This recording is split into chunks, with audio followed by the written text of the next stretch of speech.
Yo, what up, homies? It's your big bro, King Quad, back at you again with some more Tower of God New World. And in today's video, we are going to be doing a character analysis. Actually, my first character analysis of the game. Now, in my past video, I mentioned how much I love doing these character analysis because you really get some insight into a character, get to understand the dynamics, and then ultimately decide if that character is going to be a proper fit for you, or if you're just going to let them slide you by. Now, Tower of God being such a great game and me being such a huge fan, I'm also going to come and approach this with some more tidbits from the actual manhwa, just so you guys have some insight to the character and a little bit about what you may expect from him in the future. And the character that we are going to be reviewing today is none other than my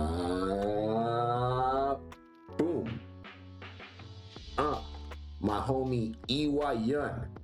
So, without further ado, let's sit tight, enter the tower, and let's break her down. All right, so let's get into it. Before we actually start talking about her character in this game, I'm going to give you guys a little bit of that Tower of God history. So, Yihwa Yeon is a member of the Yeon family, which are one of the 10 great families within the Tower of God itself. They actually control the 21st floor, which is actually a crazy feat when you start thinking about it. Like I mentioned, these floors on these towers are insanely huge, and a family owning a floor or multiple floors means that they have huge sways to everything that happens on that floor, from economy to power to just wealth in general. Now, the Yeon family attributely are a bunch of flame type, fire type users, and as such, Yihwa's kit is going to represent the naturalness of that flame style usage. Yihwa is also part of Team Sweet and Sour, which is led by my boy Zhao and Nan, includes people like Prince, Arc Raptor, and Yeon, and she on that team fills the wave controller position, which is exactly what they built her to be like here in Tower of God New World. So as you can see, she is a mage that's going to specialize in wide range attacks, essentially attacking all your enemies at once, which is huge in this game. Like I can't stress this enough, how OP having a character hit everybody at the same time is going to be without any need for focus.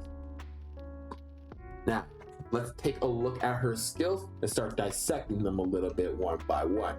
So we'll start off with her passive, Undying Flame. Yihwa ignites enemies hit by her basic attack with embers to decrease their defense by 8%, max 6 stacks. When the number of stacks reach its maximum, Yihwa consumes them to deal 220% of her attack as damage to the enemy, stunning them for 3 seconds. The embers dissipate, and she doesn't attack for 5 seconds. So right here, we already have a huge steroid. One of the best parts about mage users that I've come to recognize in this game is that they don't necessarily attack fast itself. So you'll start her off in the middle of a battle, she'll do one auto attack, maybe a second auto attack, third auto attack, before she gets to the point where she can actually start using her first ability. So this is something that's going to be useful for her because maybe she may not get all 6 attacks off on the same individual. However, when she blows off, when she does get that attack boost, she's going to be doing massive damage to whoever is in her vicinity. So definitely a very great passive. Moving on to the next one, the Yeon family flare. So Yihwa envelops her body with flames, creating a barrier equal to 800% of her attack for 10 seconds. The flame barrier deals 200% of her attack as damage every second to nearby enemies. So a pretty good active buff right there, something that she's going to use to block her from taking high levels of damage. And if she consistently gets this off over the course of the battle, she gets more HP, obviously more attack around her. Hellion. Yihwa gathers her flame to deal 800% of her attack as damage to enemies in a fan-shaped area, knocking them back. So one of the interesting things about Yihwa, even when you're reading her in the manhwa, is the simple fact that she has a lot of firepower. She just doesn't know how to actually control it. As such, sometimes she is a detriment to her own team and a detriment to her own self, which is why she doesn't necessarily always go full power mode. But there is a particular scene in a particular event on a particular little train that happens where Yihwa decides to essentially go Super Saiyan, if you will, with her flame powers and decimates entire waves of enemies in a sub kind of conscious state. So Hellion is what they kind of nicknamed her with as she went on with that, which is why I kind of gave it a little laugh here. And then we have her ultimate, Explosion of Flame. Yihwa detonates the Yeon family flare to deal 280% of her attack as damage every second for 7 seconds to enemies in range.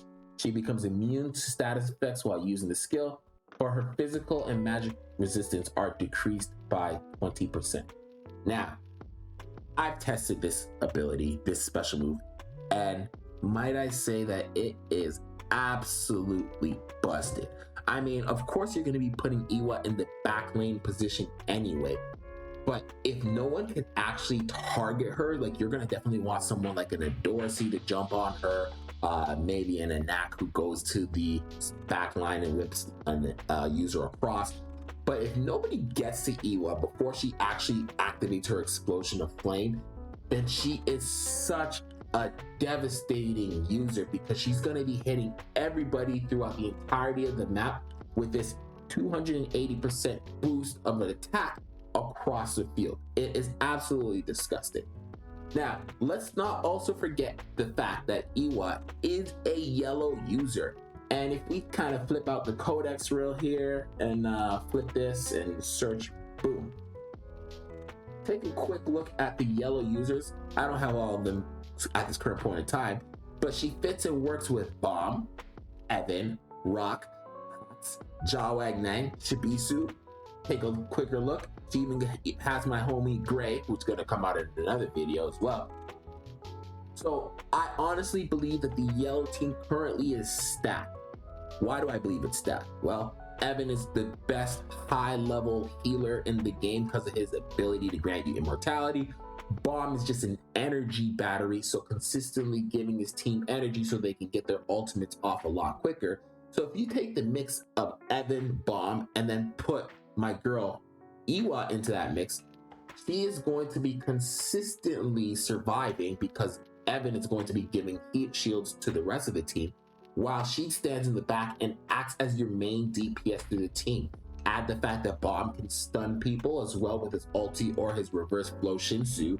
She is going to just pummel enemies before they even get a chance to get to her. Now, if we go ahead and take a look at her exclusive equipment right here, she has the Yeon family insignia, which we have the 4 levels. So let's take a quick look at that. Yihwa creates a barrier equal to 100% of her max HP when Explosion of Flame activates. If the barrier she created remains active until the end of Explosion of Flame, it is immediately removed, so nothing crazy there. Yihwa's attack increases by 20% while Explosion of Flame is active, which is now she already has 280% increase for her ability, but now you're going to get a 20% bonus on top of that 280%, which is huge. Physical resistance and magic resistance debuffs are removed from Explosion of Flame. So now, again, people who are going to her originally, she stands in place, so she can't move. She's kind of like in the sky, like a Super Saiyan, if you will. And she's just releasing pulsing flame energy across the board. Before she had that defense fall, and now she's completely removing that. Then we have her level 4. Yihwa's HP recovery amount decreases by 50% while Explosion of Flame is active, but her skill attack coefficient increases by 50%. So now we're taking her ability and increasing the damage by another 50% at level 4. So this is huge. And guys, I want you to understand, I am not underestimating it by what I'm stating. I have tried her out in the arena simulations, and one of the things I fear doing when trying to put her make teams against her is simply putting her next to Bomb, because you will see in this video how quickly she gets to her abilities and how quickly she starts to decimate a team, putting her in the top echelon of damage dealers. All right, so I've created a team that I'm going to take into this battle. Now, take a look at both teams. I've added Yihwa on both sides. On my team, I have her in the back row, slightly to the side of Bomb, so she's still going to be able to get the receiving buffs of Bomb's energy battery. The rest of my team is Evan, Kel, and Jaja, just to fill out the red bonus and give me a 3-2. but I also did the same thing on her side. It gave her HOTS as a strong AD carry, damage carry. We have her Dadamashini, who I'm going to tell you guys, I consider as one of the most busted users in the game, along with Zahard and Evan. In fact, I'm going to switch up Zahard and Evan's positioning, and let's just enter this battle and see where it takes us. All right, so we're entering the battle, and let's just see how the magic or the whole battle unfolds. Now, you'll note that I am not playing the game on auto. I am playing it completely with the cutscenes because of a couple of different little things. So if you guys did not know, by having your cutscenes on, when you activate your special move, it happens instantly. So in the case of people like Evan gets the time to actually use his ability without actually getting interrupted by people, making it instantaneous. But what's more is simply the fact that now that his ability's gone up, we can ensure that the next time his ability is ready, we activate that special skill again. But here we go, we've unlocked her, and now Evan's ability is on. So now I've hit the double cycle. I have immortality going on again with another immortality, hit the Jaja, and then I throw on the bomb and let that happen through. As we're watching through the battle, she's pumping energy out, throw another Evan Kell ultimate out of here, hit her with one more, then Q Evans. So now everyone's got that secondary buff. I hit Jaja, and boom, just watch this. Now, Evan Kell is a huge damage dealer on any team. And there goes my girl. So bomb out, give a quick heal. Jaja needs to get a heal to the team.